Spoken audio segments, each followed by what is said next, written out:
Yo guys, what's up? Here today we're looking at Amazon. Well, Amazon's been a pretty good investment for the long term, so we're going to be stacking some of that up. And right before earnings, a little bit of a gamble, but we'll see how it pays off.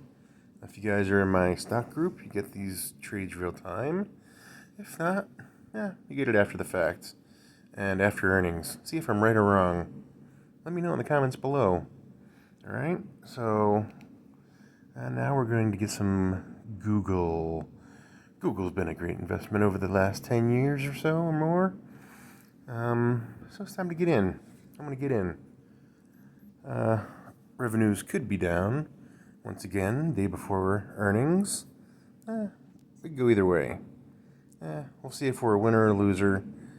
Leave me a comment below. Let me know if I'm a winner or a loser. Whatever you guys think. Alright, guys.